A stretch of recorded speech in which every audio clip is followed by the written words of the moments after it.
Oh, Poland. Lekker. That's better. Oh shit. That's it. That's it. Okay. Nice. Hi, Jacques. Look down. Okay, there. Okay, how's it? Sorry. Jacques, you obviously lose a bit of speed and agility for the kick chase with Kurt Lee not being there. But what are the different sort of strengths that Jesse's going to bring on the wing? Yeah, I think the main thing with Jesse is obviously brings a lot of experience, over 50 test caps. So yeah, and he understands our systems, he understands how we do things, so that's the main thing, brings a lot of experience. Next question.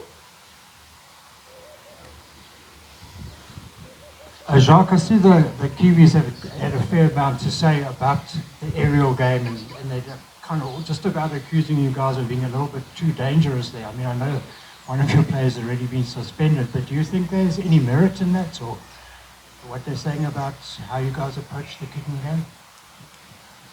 I think we approach the kicking game like we approach it since 2018. I don't think we haven't changed the way we've done things. So it's obviously the incident that happened, and Kurtley got his suspension, the red card, and he's been suspended for 4 weeks. So, and that was not according to law.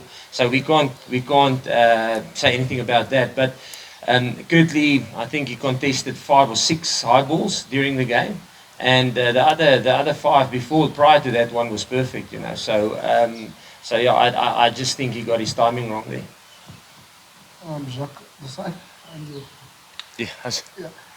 Jacques, just thinking with Ox and Bongi coming in there. The Ox one is, yes, we're fortunate with good loose heads. I honestly, sitting here, I can't tell you who's the better. Is it Ox? Is it Trevor? Is it Kitsi? So we're very fortunate in terms of that. And I think the main thing, if you have 3 quality loose heads like that, if we have the opportunity, we try and rotate them. If we can to keep them in the loop, give them game time. And Oxy played the first test against Wales, and then obviously we went with a different team in the second test against Wales, and then the third test we threw Trevor a little bit in at loose head, and then we stick with continuity in the third one, in the first New Zealand one. But this is a perfect time for us to rotate a little bit there. And I think Ox is raring to go, so pretty much looking forward to see what he's going to bring to the table this weekend. Then in terms of Bongi, yes, the same with Bongi and Malcolm, and like we've mentioned numerous times, if you start or if you come off the bench, you've got a specific role to fulfill. I thought Malcolm did it brilliantly last weekend, but the same when Bongi started the week before against Wales, he did it brilliantly. So for us, it's pretty much, there's not a big difference between if we start the guy or play him off the bench. And then just regarding the guys sitting next to you playing, any concerns about maybe battle hardness on the side? No, I think if you played so many test matches or so many matches in your life, I don't think you can prepare for test matches against New Zealand except previous experience. And obviously that's the one thing Duane brings to us a lot, is experience in the squad. So yeah, it's nice to have him back. We're glad to see him recovered from his injury, and yeah, it's nice to have him back. Jacques, it's Ollie here from TV3 New Zealand. As a coach, do you have some sympathy for what Ian Foster is going through at the moment and the amount of pressure on him right now? Yeah, I think as coaches we always will have sympathy for each other. It's a pressure environment. I think Ian has said it last week. That listen, we're all under pressure. That if you coach in countries where rugby is such a big sport, like New Zealand, like South Africa, massive history of rugby within our countries, then there's always going to be pressure with the job. But not just coaches, players, they're under pressure. We all know that that if you have 2 poor performances or 3 poor performances, you're under massive pressure, you know, because there's always big expectations, and yeah, it is what it is. We're not used to seeing All Blacks teams in particular struggle like this current All Blacks team is struggling. Do they feel right for the picking at the moment? No, I must say, I think if you look at the All Blacks as rightly what you say, if you look at the history of the All Blacks, I'm sure that they'll get it right. And our job is to make sure they don't get it right against us, you know. But they've got such a good coaching side with so much experience. If you look at that team, yes, if you see how many Centurions there are, they've got good rugby players. They've got good fans back home, a good structure and organisation in terms of New Zealand rugby. So it's a matter of time, you know. And yes, they pushed us hard. We scored a try in the 79th minute. So yeah, we look at the game from a reality point of view, and that's the reality. It was a tough test match. It could have gone either way for big periods of the game. So yeah, no, I'm sure. Hopefully not against us, but I'm sure it will turn around. This one's for Duane. Hi, Duane. You've been, as my colleague alluded to now with Jacques, you've been out of the game for a couple of weeks with an injury, and so just tell us or take us through how you've prepared yourself mentally and physically. It's going to be a tough match again for the New Zealand onslaught that will be coming at Ellis Park. Yeah, I think mentally you always switch on. It's international rugby, so you got to be switched on. You sit with the coaches. You get a lot of info every day, and you work through that. If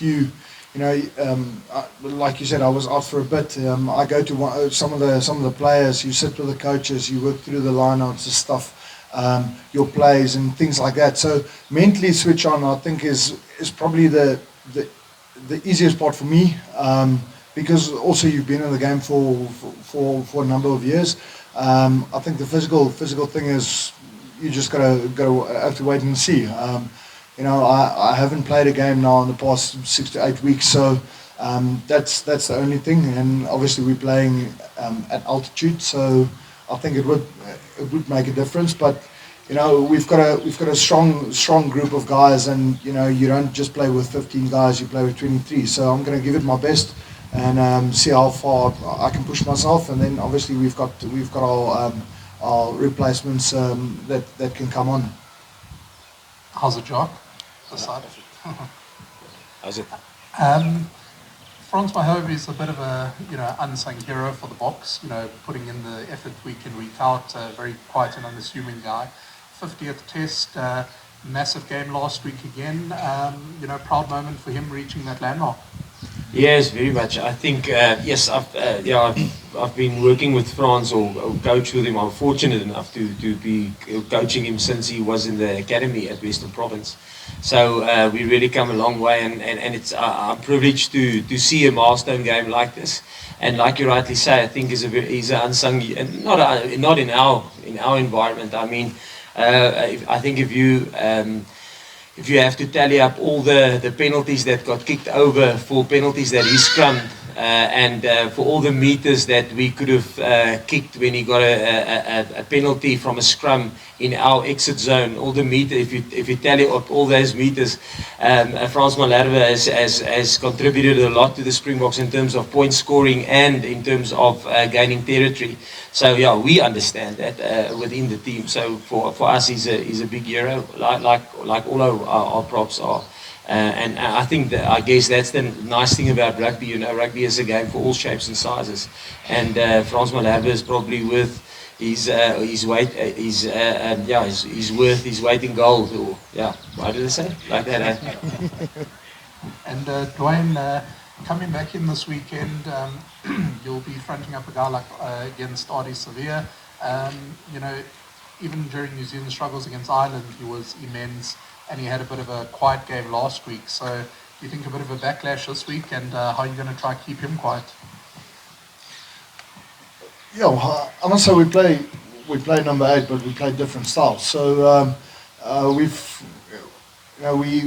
play together as a squad, as a loose trio, and we've got our ways of dealing with with players and obviously what their back or Lustria has to offer. So for us, it's not just a 1v1 battle. It's obviously a team battle. Otherwise, I could have gone and played chess or something like that. So it's a team performance, and for us, if you step up and you give it your best, and every single guy produces, then we'll be pretty happy with our results then. Duane, just your emotions and your thoughts watching the game on Saturday. You've obviously been around a long time, been in some big games, but did you feel some pride watching those guys and some enthusiasm to get back on the field and do it yourself? Geez, I would have loved to play in Nelspruit. So yeah, most of the guys know I grew up in Nelspruit, and the atmosphere, the vibe, everything, the anthems, even the halftime show with Jimmy Stonehouse was impressive. So sitting on the side and watching the guys play, and obviously starting with the anthems and the haka and everything, it just gives you goosebumps, and you really want to play, you really want to get on that field, because yes, the passion for the game is so much within. So it's unfortunately not, but luckily get an opportunity this weekend, and hopefully I can just give it my best. Duane, at your side. Duane, at your age, and I know you must probably know all the shortcuts by now. Is it easier or tougher to make a comeback like this, if I can call it a comeback? Yeah, luckily I'm not coming out of retirement, so I'm still in the game. I think it's a 50-50 thing. Obviously, we talked about the mental aspect of it, and I'm still 100% in the game. My passion is there. I want to play. I want to, you want to give back. You want to teach some of the younger guys and show them some of the shorter routes on the field, and maybe how to do something different. So, in a way, I'm ready and prepared, and then also in a different way, you kind of think, oh well, let's see how it goes. I'm not the coach. I can only give it my all, and then see what happens from there. But at this very moment, I'm really keen on getting back onto that field. Duane, sorry. I think it was 8 years ago, you were in almost similar situation.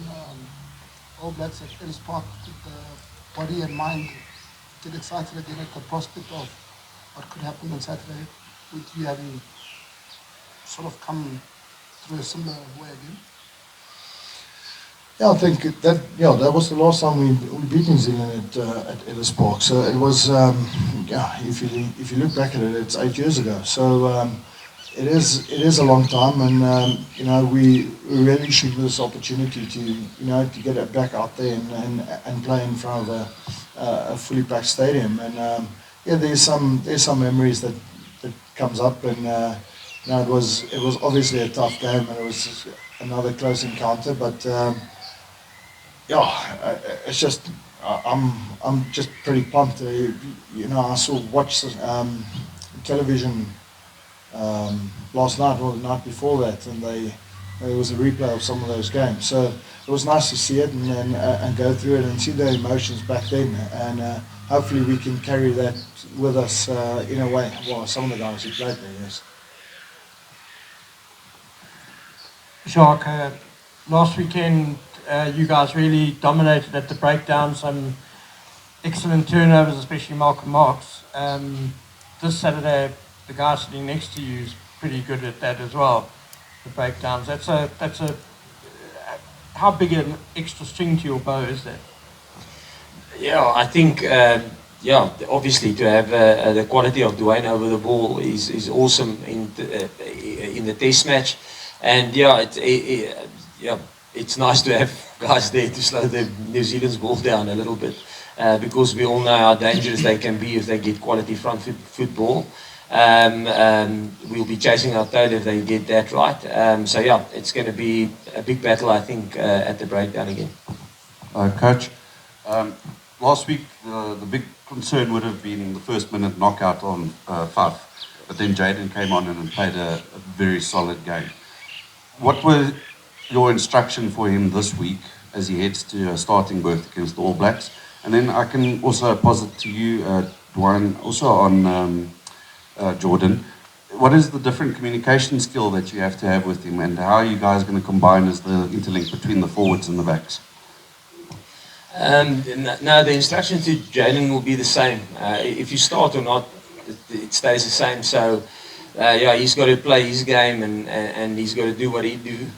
So, yeah, no, prep as well as you can, and then you play the game that you see develop in front of you. That will be what has been the instruction to him last week, and it will be the instruction this week as well. Yeah, I think from my side, it's pretty simple. You follow the play sheet, and then also between 8 and 9, the combination there is it's all about communication. So if we get clear comms, and from there, we just follow suit. So it's actually pretty simple. Duane, what sort of response do you expect from the All Blacks on the back of 3 losses in a row, and how keen are you to inflict a 4th in a row?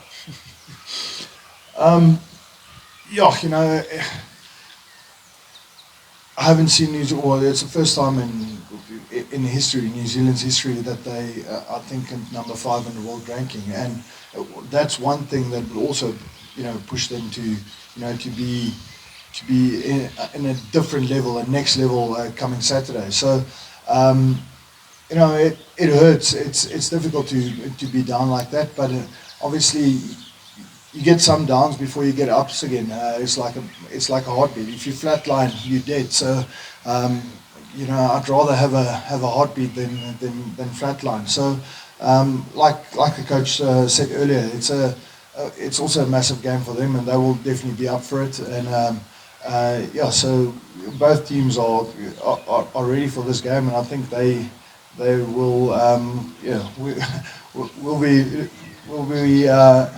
have to be on our best on Saturday, to withstand what they're going to bring. Questions, guys?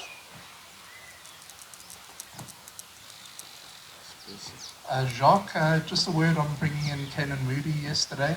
Exciting youngster. I'm sure a guy like Apelele Fasi will be a bit disappointed. But what was the idea with bringing him in? Was it sort of him being very close in Pretoria that was able to bring him over quicker? And has Fasi sort of slipped on the pecking order? Or what was the idea behind that? No, like I've mentioned before, we probably, as a coaching group, we scan or do roadmaps or performance analysis on about probably between 70 and 80 players, and he's been on our radar for quite some time, like Kirtley, and all the younger guys that we got in our mix now. So I think and in terms of Apelele, we know what we have in Apelele, and he's been exposed to this environment before, so he was last year the whole year with us. In all the various bubbles, so he's got a very good idea of how we operate.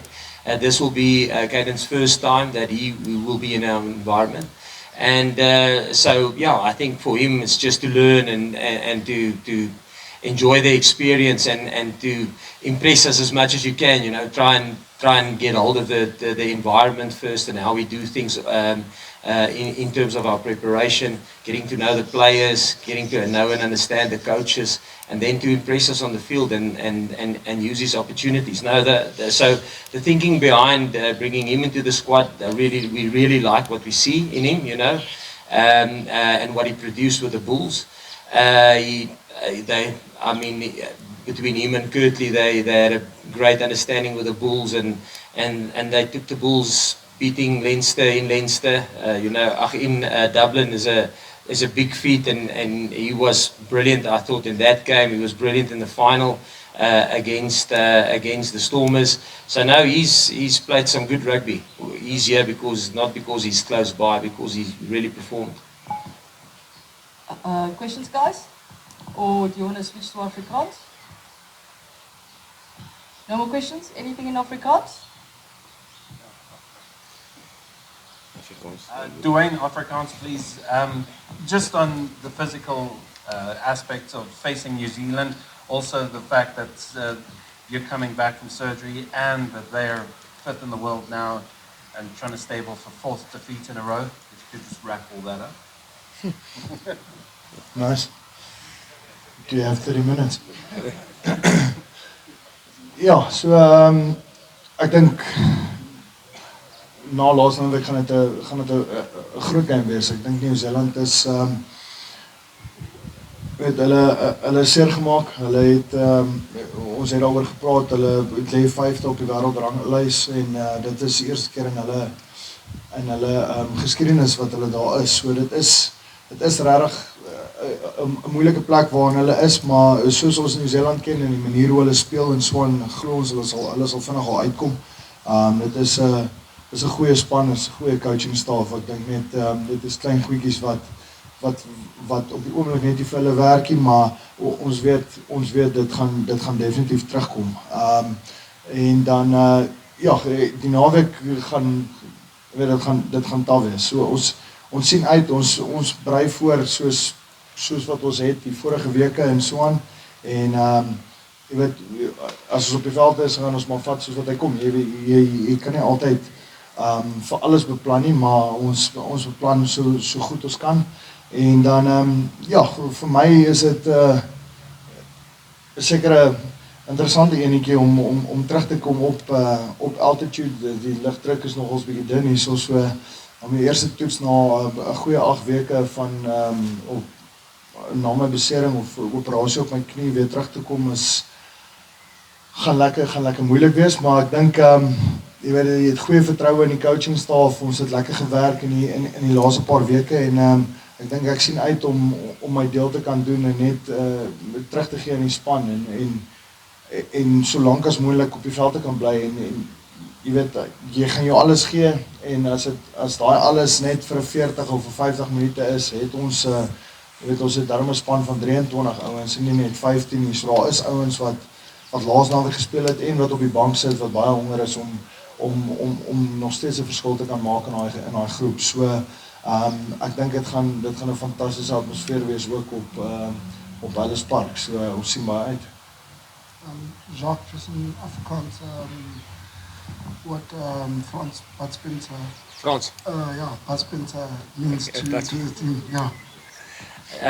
Jy's Frans, Frans Malherbe, ek is bevoorreg, ek werk al saam met Frans van 2010 af, so dis 12 jaar wat ek en Franne al saam wat ek coach waar hy 'n speler is, so, en Frans Malherbe is 'n fenominale spanman, jy weet, hy's die ouens in die span, weet wat hy bring na die span toe in terme van sy skramwerk, maar dan as jy ook gaan kyk na sy verdediging, jy weet, hy kom oor die park, hy maak sy tackles, hy maak min foute, en hy's vir ons baie werd. Ek dink as mens gaan optel al die 3 punte wat al oorgeskop is met Frans se skramwerk, alhoewel daar, ek weet nie hoeveel punte hier by Frans staan, hy het nog net 1-3 gedruk, 5 punte agter sy naam, maar ek dink as jy al daai punte gaan optel, gaan jy by 'n paar uitkom.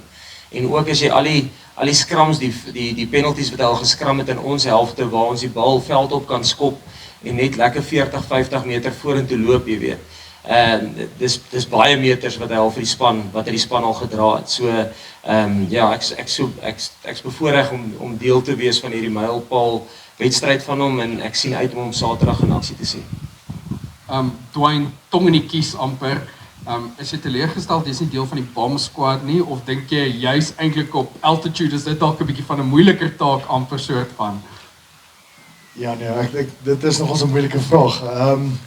Ek dink ek sal eerder start en kyk hoe ver ek kom. Ek is net bang hulle sit my bietjie vroeg op en van die bank af en dan maak jy dit nie tot die einde nie. So nee, wat ek dink ons is die conference is daar, ons almal is reg, ons sal kyk, maar jy weet, daar's soos Jacques vroeër gesê het, daar is nie eintlik regtig 'n verskil nie. Daai ouens wat opkom van die bank af is regtig manne wat impak maak en hulle moet 'n verskil gaan maak en ek dink soos ons dit tans het, doen die manne hulle 'n great job, so ons is baie bevoorreg. Jacques, in the side Just talking about Ian Foster, any sort of sympathy for a person he's in now? In Afrikaans. Ja, in Afrikaans. Ja, ek dink as 'n ou, ek dink alle afrigters, nie net myself, Ian, alle afrigters, ek dink ons weet dat dit is maar deel van die territory, as ek dit so kan noem, as jy 'n nasionale span afrig, waar jou land se eer op spel is. So daar's altyd druk, of jy nou wen of jy verloor, as jy een wedstryd verloor, twee wedstryd verloor, dan is 'n ou maar onder druk. En dis nie net afrigters nie, dis spelers ook, jy weet, en dit is maar soos ek sê, die territory waarin jy beweeg. So ek dink ons almal het maar simpatie. Jy het simpatie met 'n speler as jy sien 'n speler sukkel bietjie of hy het vorm verloor. En dis nie net in rugby nie, dis in cricket, dis in enige sport, jy weet, want almal gaan maar, Duane het nou gepraat van 'n heartbeat, almal gaan maar deur ups and downs, jy weet. En dis maar hoe die lewe is, dit is hoe dit is, en 'n ou moet maar daardeur battle. So ja, ek dink ons het simpatie vir mekaar, maak nie saak wat is, of dit rugby, cricket, sokker, wat se sport dit is nie, jy weet, ou het maar simpatie, afrigters, spelers, want almal gaan maar deur siklus.